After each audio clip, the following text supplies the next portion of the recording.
Okay, आज हम करने वाला topic SLE. What is SLE?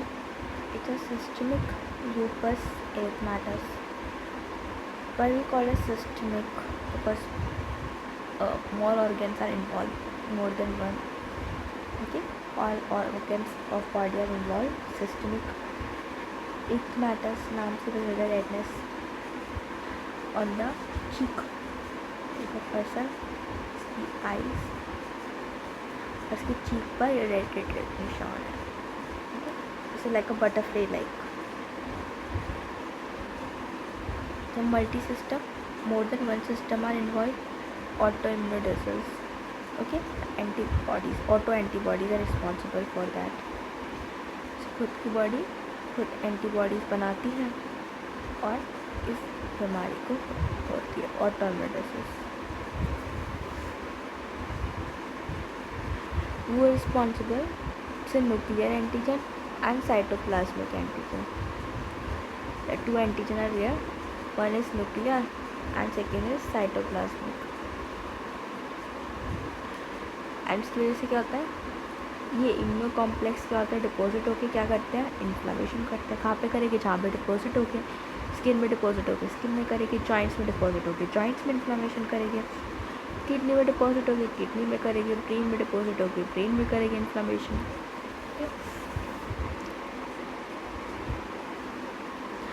तो multi system involvement autoimmune disease है. एंटीबॉडीज़ बन रही है. एंटीजन कौन सा है, न्यूक्लियर और साइटोप्लाज्मिक.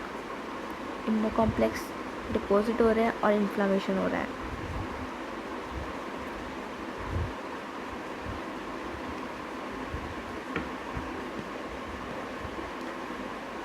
क्लिनिकल फीचर्स तो ब्रॉड स्पेक्ट्रम है. जैसे जनरल फीचर्स की बात करें तो it's just mimic like weight loss and fever and fatigue. ठीक है ना, वेट लॉस होगा, फीवर होगा, फटीग होगा. स्किन के बारे में जस्ट मैंने बताया, butterfly rash, cheek and nose means person है, इसकी आईज है यहाँ पर इस एरिया पे, चीक्स पर ऐसे यहाँ पे रेड है, ऐसे रेडनेस है. तो सब butterfly like rash on cheek and nose. तो पूरा एरिया उसका कैसा होता है, ये रेड होता है. और क्या एक्स्ट्रा प्रेजेंट होता है, फोटो सेंसिटिविटी, लाइट से काफ़ी सेंसिटिव होता है. और साथ में रैशेस भी मिलते हैं पेशेंट के बॉडी में, डिस्कॉइड रैश. और अल्सर्स भी होते हैं which is painless, there is no pain on ulcers. Mostly कहाँ पर मिलते हैं, माउथ में.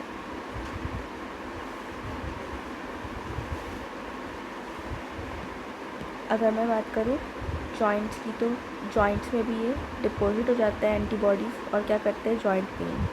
Okay, arthralgia and arthritis. Arthritis it's inflammation, itis और एजिया, लार्ज मतलब पेन हो रहा है, जॉइंट पेन हो रहा है और जॉइंट में इन्फ्लामेशन हो गई है.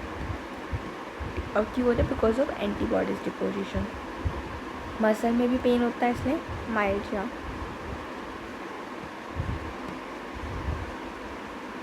रैनल, किडनी इन्वॉल्व होगी तो क्या होगा, protein in urine, protein urea, blood in urine, हेमाटूरिया, hypertension and oedema.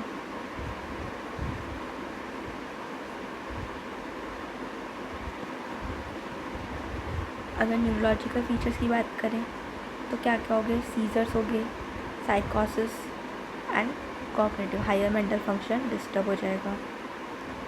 Okay, higher mental function can understand ना, जजमेंट पावर, लाइक. अगर हम ब्लड की बात करें तो ब्लड में जो एंटीबॉडीज़ है वो ब्लड के सारे सेल्स को डिस्ट्रॉय कर देगी. तो हमारे ब्लड में कौन कौन से सेल्स होते हैं, RBC होता है, WBC होता है, ठीक है, ल्यूकोपीनिया, लिम्फोपीनिया, प्लेटलेट्स होते हैं, thrombocytopenia. All cells are destroyed. Serious, तो सीरियस में एंटीबॉडीज़ डिपॉजिट होगी जहाँ पर सब में क्या हो जाएगा, इन्फ्लामेशन. पेरिकार्डियम में हार्ट की 3 लेयर होती है ना, पेरिकार्डियम, मायोकार्डियम, एंडोकार्डियम। तीनों में क्या हो रहा है, इन्फ्लामेशन, आइटिस, इसको हम लिम्बन सैक भी कहते हैं।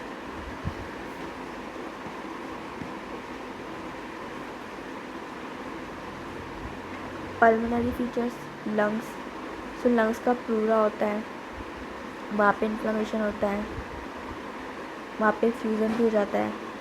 और इंटरस्टिशियल लंग डिसीज भी हो सकते हैं, कनेक्टिव टिश्यू, लंग से कनेक्टिव टिश्यू में एंटीबॉडी डिपॉजिट हो जाए।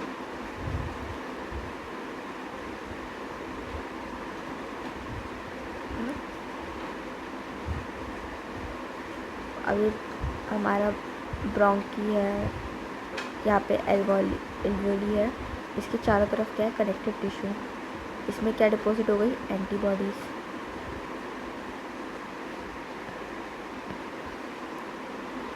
जीआई फीचर्स, अब जो हमारी वेसल्स है जीआई सिस्टम की, गैस्ट्रोइंटेस्टाइन की, उन सब में एंटीबॉडीज़ डिपॉजिट हो सकती है और वेस्कुलाइटिस कर सकती है। Extra feature, abdominal pain and nausea.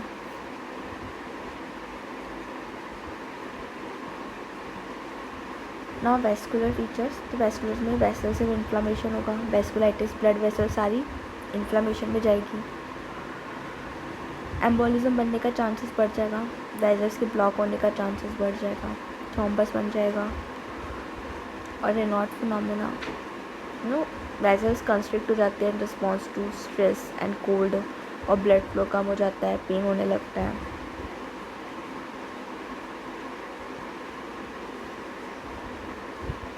Types, systemic, अगर बहुत सारे सिस्टम इन्वॉल्व है, जो भी हमने पढ़े, heart, lungs, kidney, okay. Cutaneous, only skin are involve. Drug की ट्रिगर फैक्टर कोई ड्रग है तो ड्रग इंड्यूस, और बच्चे में हो रही, इन्फेंट में, जो मदर से बोर्न हुआ जिनके पास ऑलरेडी एंटीबॉडी थी, तो से नियोनेटल, एंटी-रो, एंटी-ला, द 2 एंटीबॉडीज, एंटी-रो, एंटी-ला। फिर डायग्नोस्टिक क्राइटेरिया, जिसमें क्या आता है, ANA पॉजिटिव, एंड अब बाकी हम क्या चेक करते हैं, clinical and immunological criteria, okay. तो ANA क्या है, एंटी न्यूक्लियर एंटीबॉडी है। फिर 2 तरह की एंटीबॉडीज़ बनती है ना, न्यूक्लियर और साइटोप्लाज्मिक, तो यहाँ पे एंटी न्यूक्लियर एंटीबॉडी की बात कर रहा है।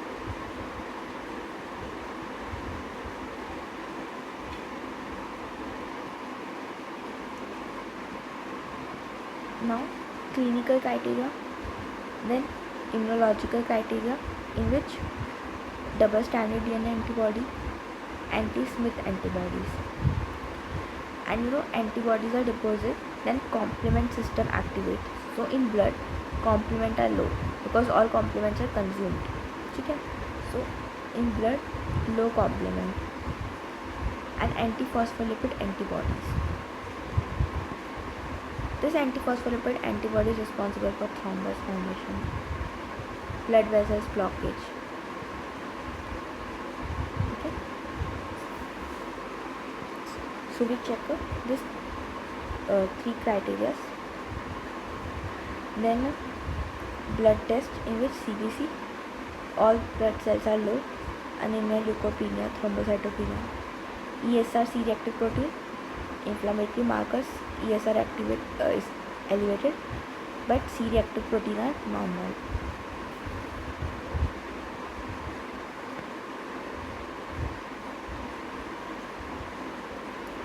Immunological test, and it has the anti-nuclear antibody screening test, anti-double stranded DNA, anti-Smith, which is specific for SLE, and low complement level, it indicates कि disease है, and it's autoimmune disease and disease progress. So screening antibodies, anti-nuclear, or specific marker is anti-double stranded DNA and anti-Smith. Urine test, we check proteinuria, hematuria and caste. Protein in urine, blood in urine. and 24-hour urine protein or urine protein creatinine ratio. Kidney function. Renal biopsy for lupus nephritis, antibodies deposit on kidney. Chest X-ray, lung involvement, and for heart involvement, echocardiography.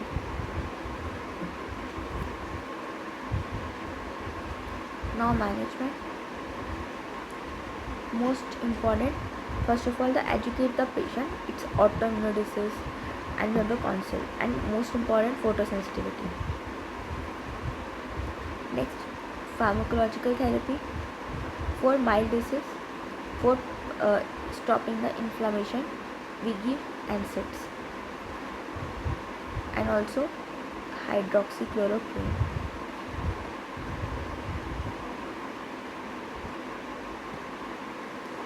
For moderate, we use low dose steroid and immunosuppressant.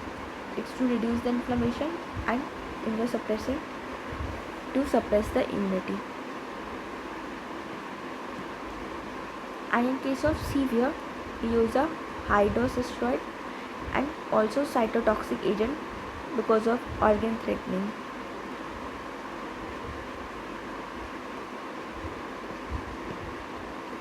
Or in case of a refractory case, means all therapies above failed, it's we used biological agents.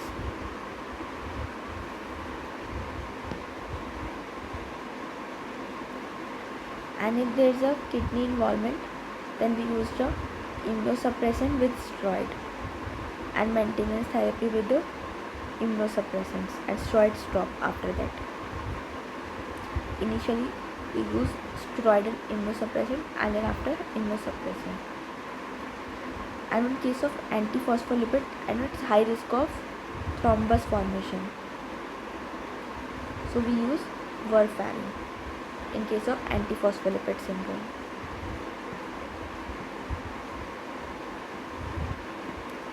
Now, lifestyle modification, smoking cessation is most important, and regular exercise. Complication, already we discussed, kidney disease, nephrotic syndrome, myocardial infarction, atherosclerosis because of thrombus formation in the blood vessels.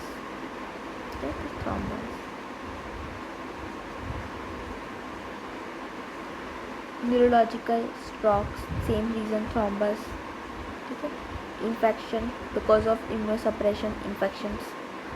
Pregnancy related problem, it can cause also preeclampsia and abortion, difficult pregnancy, and neonatal lupus in neonate. And drug toxicity, because we use a drug, it's a lifelong use of drug. Okay, so it can cause drug toxicity because of this drug.